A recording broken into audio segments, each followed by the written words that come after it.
Welcome to PSK TMT strong. நடந்தது என்ன? அனைவருக்கும் கோபிநாத்தின் அன்பு வணக்கங்கள்.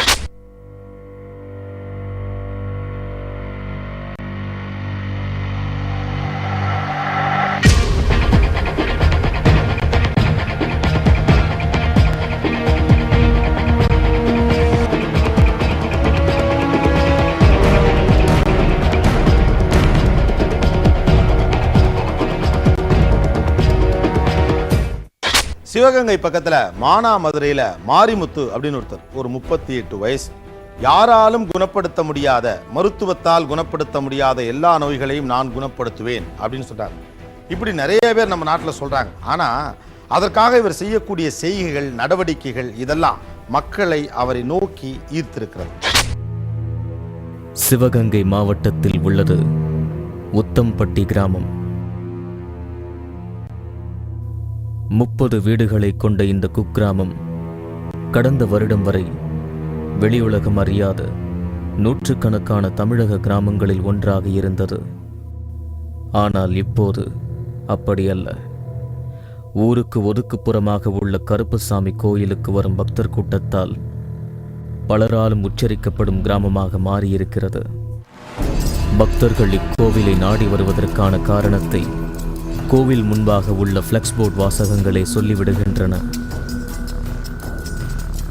ஆம், மருத்துவ உலகத்தால் தீர்க்க முடியாத நோய்கள் என்று வரையறுக்கப்பட்ட பல்வேறு நோய்களை குறி சொல்வதன் மூலமே மாரிமுத்து என்பவர் தீர்த்து வைப்பதாக அந்த பேனர் சொல்லியது. கோவிலுக்குள் நுழைந்ததும் புகை மண்டலம் மூச்சை அடைத்தது. புகையை ஊடுருவி பார்த்தபோது தெளிவாக தெரியாத ஒரு நபரை இப்போது நன்றாக பார்க்க முடிந்தது. மாரிமுத்து தீராத நாட்பட்ட வியாதிகளை தீர்ப்பதாக சொல்பவர் இவர்தான். சிறிய கோவில், அதில் குதிரையில் கம்பீரமாக வீற்றிருந்தார் கருப்பசாமி. தமிழக மக்கள் வணங்கும் முக்கியமான காவல் தெய்வங்களில் இவரும் ஒருவர். மாரிமுத்து பூஜையில் மும்முரமாக இருக்க, மற்றொரு புறம் அவர் குறி சொல்வதற்கான ஏற்பாடுகள் நடந்து கொண்டிருந்தன.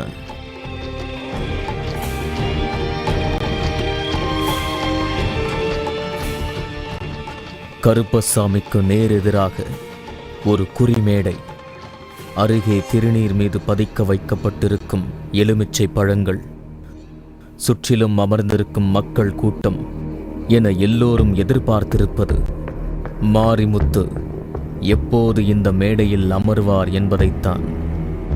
வந்திருக்கும் ஒவ்வொருவரும் விதவிதமான வேண்டுதல்களுடன் இங்கே வந்துள்ளனர். குறிப்பாக தீராத நோய்களுக்கு ஆட்பட்டு வந்திருப்பவர்களே அதிகம். தங்களுக்கு குணம் கிடைக்காதா என்ற ஏக்கம் அவர்களின் கண்களில் நிறைந்திருந்தபோது கருப்பசாமி முன்பு சிலர் சாட்சியம் கொடுத்தனர். நான் இங்கே வரதுக்கு முன்னாடி ரொம்ப முடியாமல் இருந்தேன். இங்கே வந்த மாதிரி சாமி தான் சொன்னாங்க எனக்கு எய்ட்ஸ் நோய் இருக்குன்னு. 108 பழம் சாப்பிட சொன்னாங்க. சாப்பிட்ட மாதிரி இப்போ எனக்கு நல்லாயிருச்சு. சௌரியமனுக்கு 5001 போட சொன்னாங்க. இப்போ 2001 போடுறேன். 5 ஃபுல் வைக்கணும்னா இப்போ ஒரு ஃபுல் வைக்கிறேன்.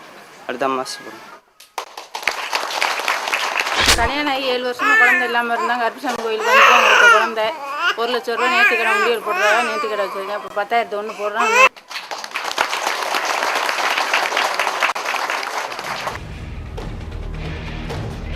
இவர்களின் இந்த வாக்கு மூலம் வந்திருப்பவர்களின் நம்பிக்கையை இன்னும் அதிகப்படுத்தி விடுகிறது. ஒரு கட்டத்தில் பூஜைகள் முடிய கோவில் முன்பு தரையில் பிளாஸ்டிக் சாக்கு விரிக்கப்பட்டு அதில் ஒரு சவுக்கும் அரிவாளும் வைக்கப்பட்டது. அதன் மீது வந்து அமர்ந்தார் மாரிமுத்து. மாரிமுத்து குறிமேடையில் அமர்ந்து குறி சொல்வதற்கு முன்பு கருப்பசாமியை தனது உடலுக்குள் ஏற்றும் நிகழ்வு இது. ஏதேதோ முணுமுணுத்தார் மாரிமுத்து. கருப்பசாமி உடம்புல உட்கார்ந்து அற்புதங்கள், என் தகப்பன் கருப்பசாமி வானத்திலிருந்து வல்லமையோடு இறங்கி என் உடம்புல உட்கார்ந்து அற்புதங்கள், சர்வ சித்துக்களும் சர்வ வல்லமை. சுற்றியிருந்தவர்களின் பார்வை மாரிமுத்துவின் மீது முழுமையாக பதிந்திருந்தது. என் தகப்பன் கருப்பசாமி வானத்திலிருந்து வல்லமையோடு இறங்கி என் உடம்புல உட்கார்ந்து அற்புதங்கள் அள்ளி கொடுக்கும் பொழுது சர்வ சித்துக்களும் சர்வ வல்லமை கொண்ட என் பெயர் கொண்ட ஈஸ்வரி இந்த இடத்துல மக்களை திரட்டி மகமே காட்ட உன் அற்புத சித்த அத்தனை ஒருமுகமா வடிவாமா என் உடம்புல என் தகப்பன் கருப்பசாமி வானத்திலிருந்து வல்லமையோடு இறங்கி நேரம் கடந்து கொண்டிருந்த போது திடீரென கூச்சலிட்டார் மாரிமுத்து. கருப்பசாமி மாரிமுத்துவின் உடலுக்குள் புகுந்ததன் அடையாளமே இது. குறிமேடையில் அமர்ந்திருந்தார் மாரிமுத்து. தோளின் குறுக்கே சிறிய அங்கி, இடுப்பில் கால் சட்டை என கெட்டப் மாறியிருந்தது. எடுத்த எடுப்பிலேயே மாரிமுத்துவின் காலில் விழுந்து கதறினார் ஒருவர். சாமி நல்ல மருந்து நல்லா இருப்பேன். அவரது அழுகை நிற்க நேரம் பிடித்தது.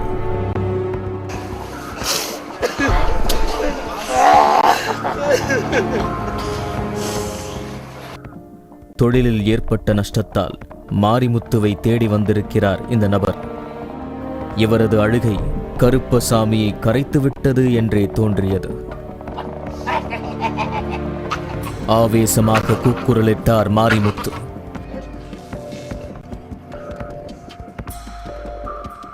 சிலர் ஓடி சென்று ஒரு பெரிய மது பாட்டிலை எடுத்து வந்தனர்.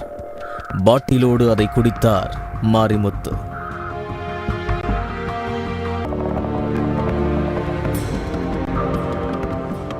இன்னும் ஆவேசம் அடங்காமல் ஏதோ சைகை செய்ய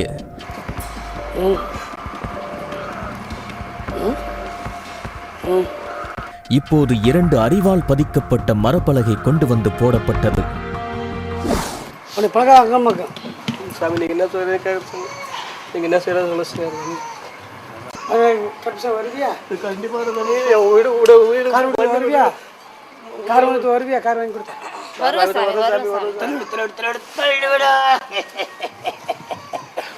உயிர் மண்ணுக்குள்ள போறது கண்டிப்பா வரும் சாமி. உன்னை பணக்காரனாக்குவேன் என்று சொன்ன மாரிமுத்து எதிர்பாராத வகையில் அரிவாள் மீது ஏறி நின்றார். சுற்றி இருந்தவர்கள் அதிர்ச்சியோடு அக்காட்சியை கவனித்தனர்.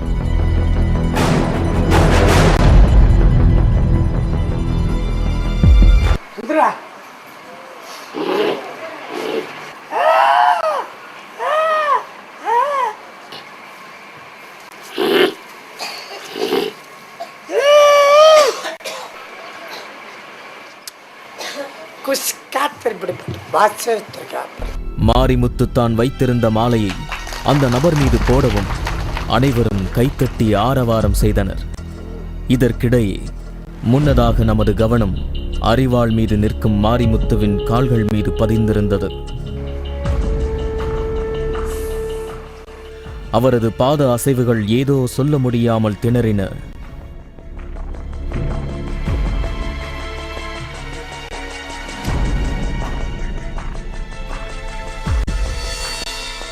அரிவாளை விட்டு மாரிமுத்து இறங்கிய போது அதற்கு விடை கிடைத்தது. அரிவாள் அவரது காலை பதம் பார்த்து இருந்தது.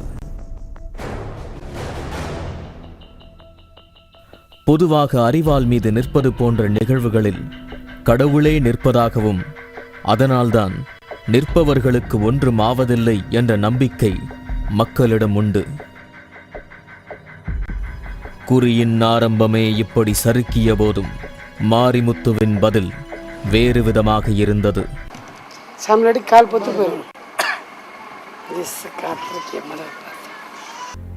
மாரிமுத்து குறி சொன்னால் அது பலிக்கும் என்று ஏராளமானோர் அவரை தேடி வருகின்றனர். குறிப்பாக நோயாளிகள், உயிருக்கு ஆபத்தை ஏற்படுத்தும் நோய்கள் கூட இவர் கொடுக்கும் எலுமிச்சை சாற்றை குடித்தவுடன் தீர்ந்து விடுவதாக மக்கள் நம்புகின்றனர்.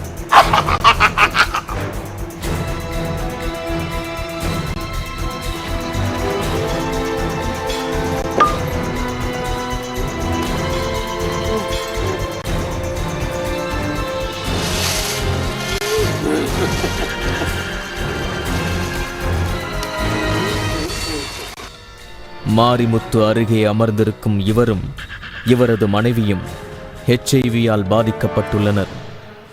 மாரிமுத்து ஒவ்வொருவராய் அழைத்துக் கொண்டிருக்க தங்களை எப்போது அழைப்பார் என்று காத்திருக்கிறார்கள் இவர்கள். வெளிநாடு போயிருந்தேன்.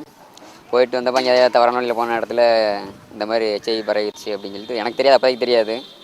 இங்கே வந்து கல்யாணம் பண்ணி இந்த மாதிரி மனைவி மூலியமாக ஹாஸ்பிட்டல் போய் செக்அப் போன இடத்துல இந்த மாதிரி ஹெச்ஐவி இருக்குன்னு சொல்லிட்டாங்க.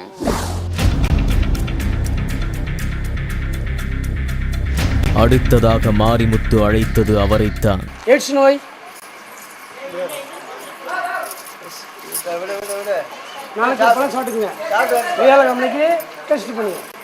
ஹெச்ஐவி நெகட்டிவ்னு வந்துடும். எப்படி வந்துடும்? HIV negative